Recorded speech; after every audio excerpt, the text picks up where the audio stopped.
الفنانة علا غانم. رجل الأعمال عبد العزيز حسن في تصريحات جديدة ليه قال إن علا غانم كانت بتحبه حب امتلاك، لدرجة إنها كانت منعاه عن إخواته، حتى إنه قعد 5 سنين مقاطع أخوه الكبير وأخوه التاني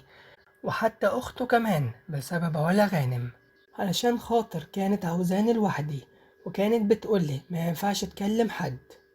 وقال إنها حملت منه مرتين بس هو اللي كان رافض علشان عنده 5 أولاد من واحدة تانية،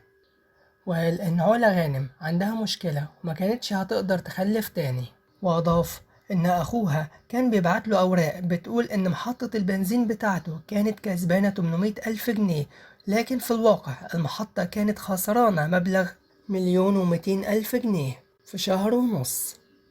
وأضاف أنا مش هقول حاجة دلوقتي، القانون هو اللي هيقول، وأنا سلمت الأوراق دي للمحاميين، ولما كانت علا غانم زوجتي أنا سكت وما كنتش هعمل حاجة في الأول. ونشر وثيقة بتقول إن علا غانم بتتعاطى المخدرات، والقرار ده بحسب ما هو مكتوب صادر من بلدية أريزونا بأمريكا، وبيتهم فيه علا غانم بتعاطي المخدرات والكحول. وكمان الورقة دي بتقول إن علا غانم ليها تصرفات عنيفة مع جوزها أثناء وجودهم في أمريكا، والمحكمة قررت إن علا غانم تفضل تحت مراقبة السلوك لمدة 6 شهور. وأضاف إن هو بنفسه حاول يمنعها من إنها تبلغ البوليس، لكن هي اللي بلغت بنفسها، وقال إن السبب إنها اتصلت بالبوليس إنها كانت تحت تأثير المخدرات. وبسؤاله عن سبب المشكلة دي رد وقال أنا مرضتش أديها مفتاح العربية علشان ما كنتش عاوزها تسوق وهي تحت تأثير المخدرات، لأنها كانت ممكن تعمل حادثة وأنا كنت خايف عليها.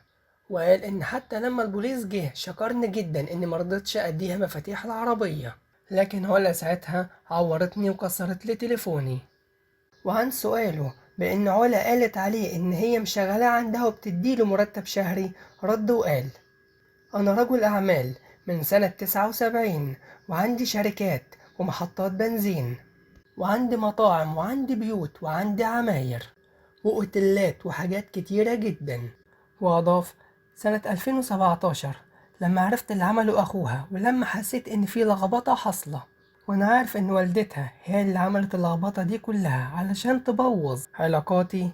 رحت لعلا وقلت لها أنا خسرت فلوس كتيرة أوي في البورصة، خلينا نعمل بيزنس بالراحة كده. قالت لي عادي مفيش مشاكل،